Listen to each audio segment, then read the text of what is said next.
And we are live. What's up, everybody? Hope everyone's day is going well.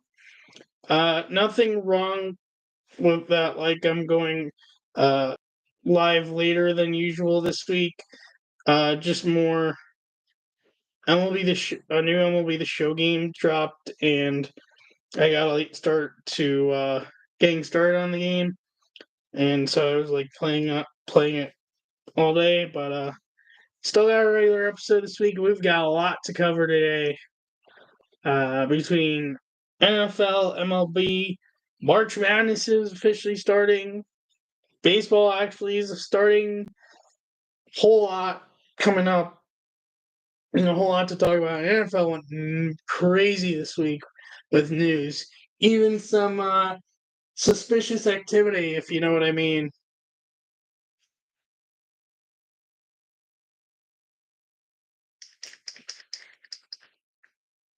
Yeah, crazy week between I tried to get as much of the transactions down to remember for this episode for football.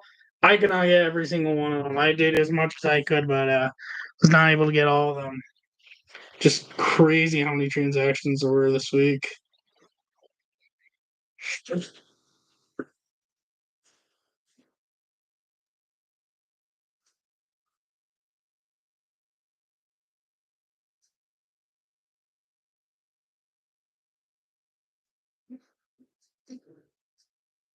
Just get a few last things set up, and we'll be ready to go. Almost ready. That's set. That's set. Record now. All right, we're set. We're ready to go. Let's begin.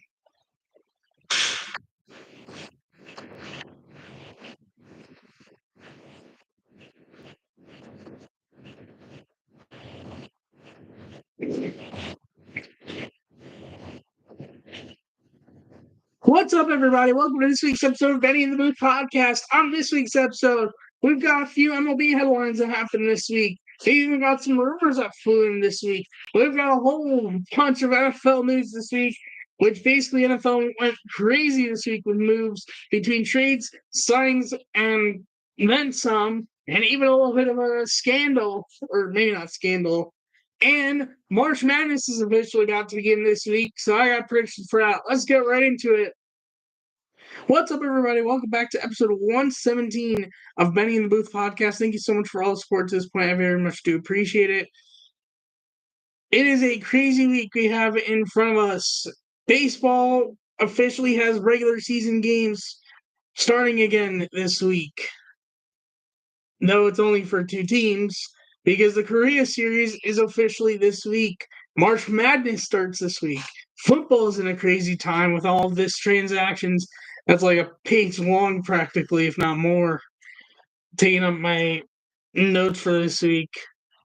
Let's start with baseball because there's not much, and I'm just gonna go over Korea's schedule. So the big headline from this week, from this time period, is Dylan Cease was traded from the Chicago White Sox to the San Diego Padres for Drew Thorpe, who's actually in the Soto trade.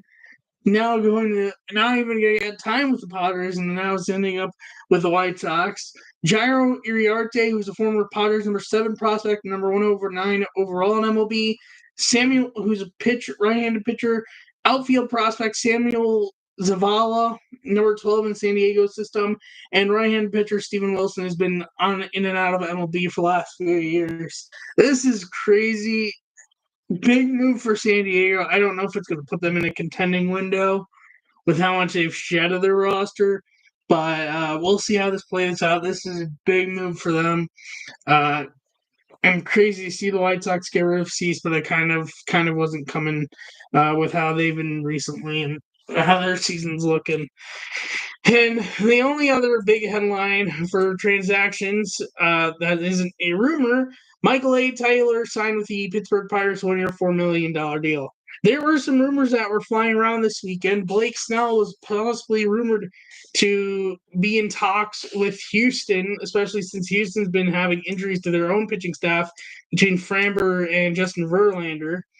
And then there was someone tried to come out saying Jordan Montgomery signed with the Cubs, but at the current moment at 10:30 p.m. on Sunday, March 17th, no actual MLB reporter has even tried to confirm it. So until someone says anything, it's gonna be fake rumors. I mean, would I love for it to be true that Jordan Montgomery's coming to the Cubs? Absolutely. That would be one heck of a duo trio between him, Steele, and Shohei Imanaga. But at the moment, it's not until someone says something that's a reliable source. I ain't assuming that it's reality. Um, and yeah, so that's it for the rumors. The Korea series officially starts this weekend or this week, Wednesday and Thursday. I'm actually going to share a screen for YouTube so you can see what the story is. So it is in the Gochuk Sky Dome, which is basically where WEC had its pool in Korea in 2017. The games are going to be 6 a.m. The Wednesday game will be 6 a.m. Eastern. Both games are going to be 6 a.m. Eastern, roughly. They're going to be on. It will be through the Dodgers' usual TV broadcast, the Padres' usual TV broadcast. It seems, yeah, and there will also be for out of market and ESPN for both games. This is going to be very interesting, and I can't wait to see how this unfolds. And it's finally good to be saying baseball is back.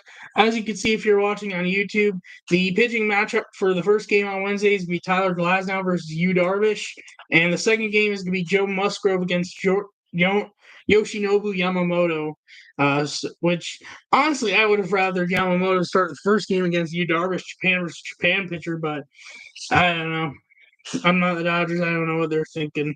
But the good news after this is literally a week later, we get actual baseball coming back. And I've even already got my first game set up for the season. So, but yeah, that's the schedule for the Korea series.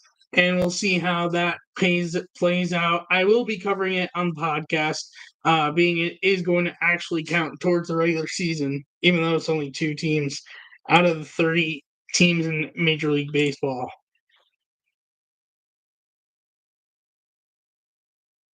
So we are officially in, before I get into the whole NFL frenzy, we're officially in March Madness territory, which I will always give my predictions that I throw around, uh, cover the end results, see how my predictions end up turning out.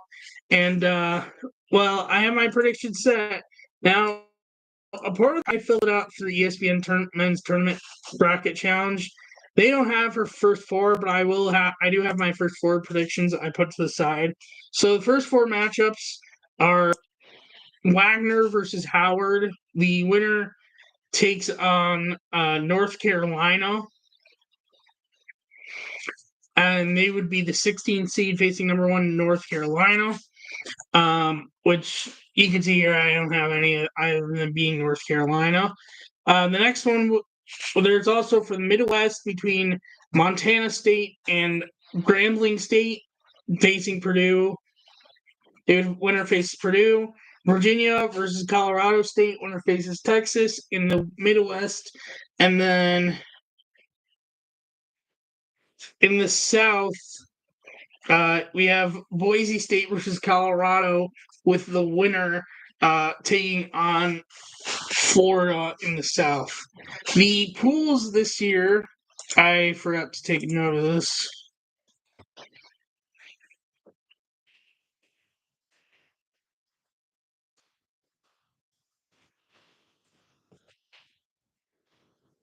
Where are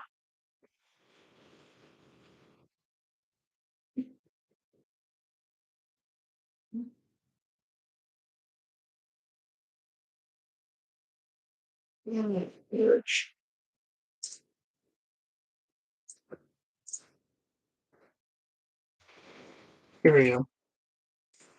So the pools for the tournament, the first four is obviously always going to be in Dayton, Ohio. The um, so one of the first and second round pools, it's basically gonna be all spread around, but the championship is going to be in the Arizona Cardinals stadium, State Farm Stadium in Glendale, Arizona. We're also home of Arizona State. But all the pools will be between first and second rounds will be between Spectrum Center, home of the Charlotte Hornets, and CHI Health Center in Omaha, Nebraska, home of Crane University, PJ Paints Arena, mainly home of the Pittsburgh Penguins, but also of Duquesne University or Duquesne.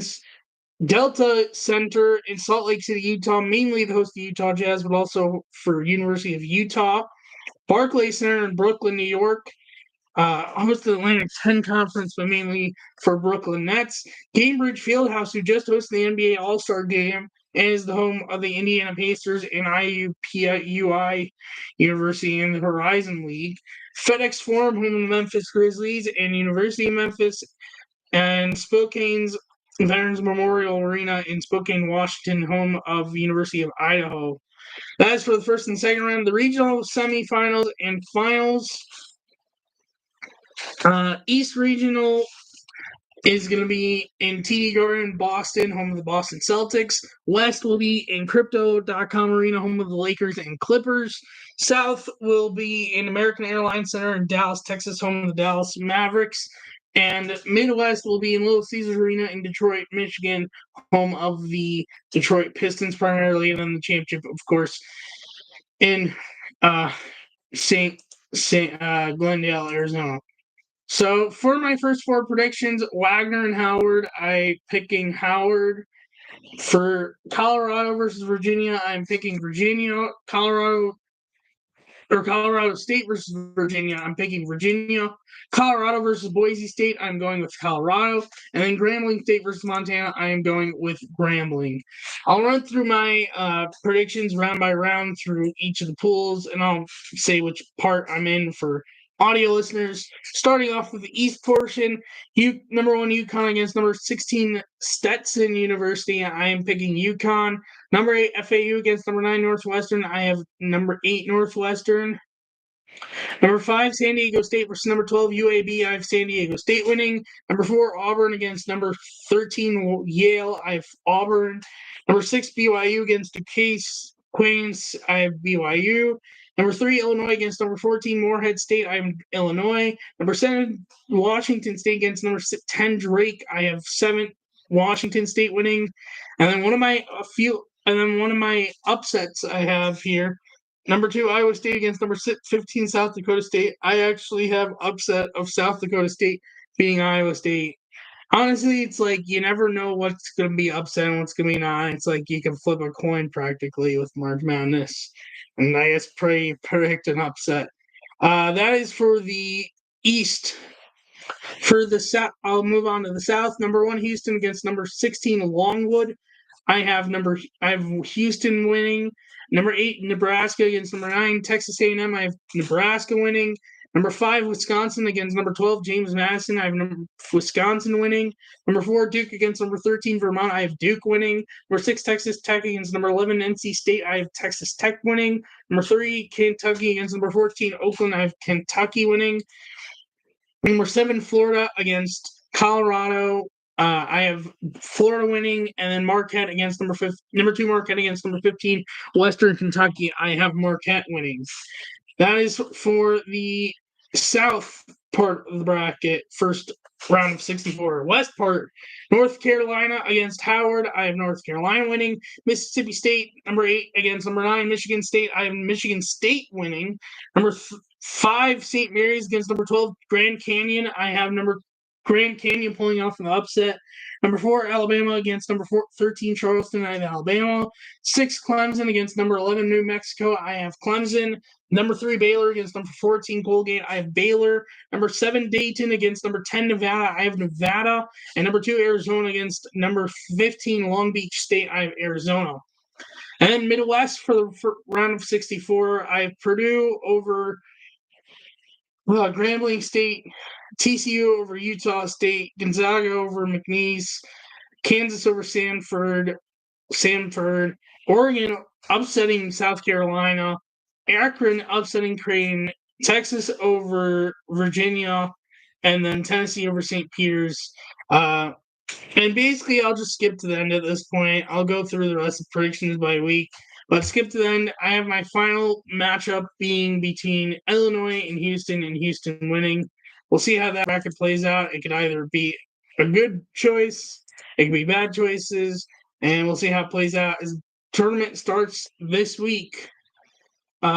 Tuesday, Wednesday is the first four, and then like Friday and Saturday, I believe, were like Thursday and Friday or something like that, is the official start of the tournament. Well, I guess I could just say 21st, 22nd, so that would be Thursday, Friday is the official start of the main part of March Madness bracket.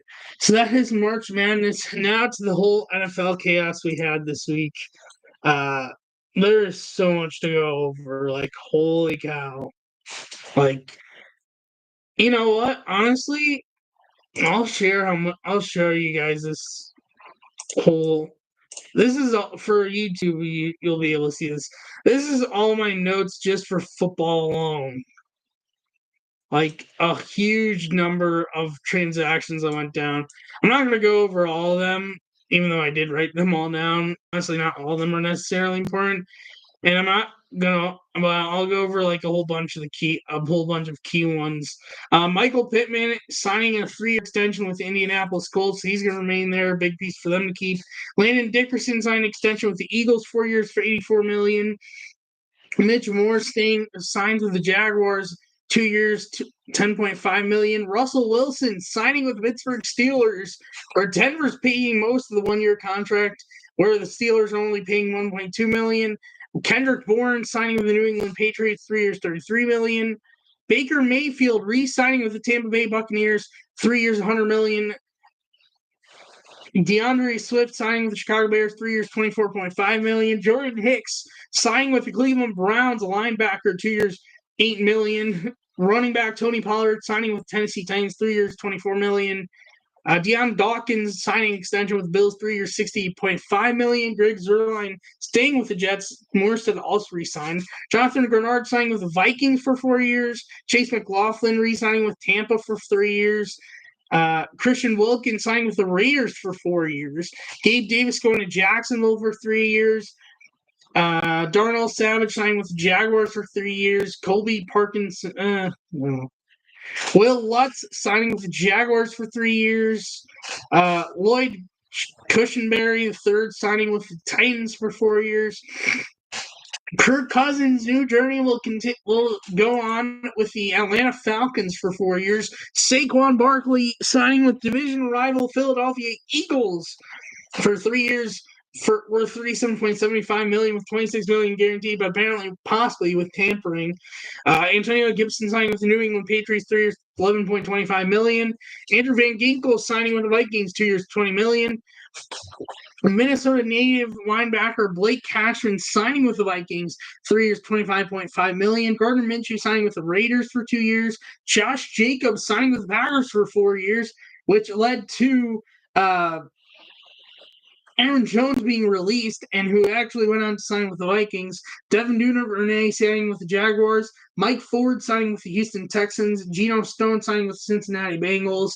Devin Singletary signing with the New York Giants. Leonard Floyd signing with the 49ers. Zadarius Smith staying in Cleveland along with Maurice Hurst. Marcus Davenport signing with the Lions. Carlton Davis was traded by the Tampa Bay Buccaneers, along with a 2024 sixth and a 2025 sixth, to the Lions for a 2024 third-round pick. Derrick Henry signing with the Baltimore Ravens, 2 years, $16 million with $9 million guaranteed. And this, like, kind of stings for me as a Browns fan. But at the same time, like, almost every time he's played the Browns, he's not had good production against them. So it doesn't overly concern me just because of, like, his history of playing against the Browns. But that is a big move for Baltimore. pickup for them.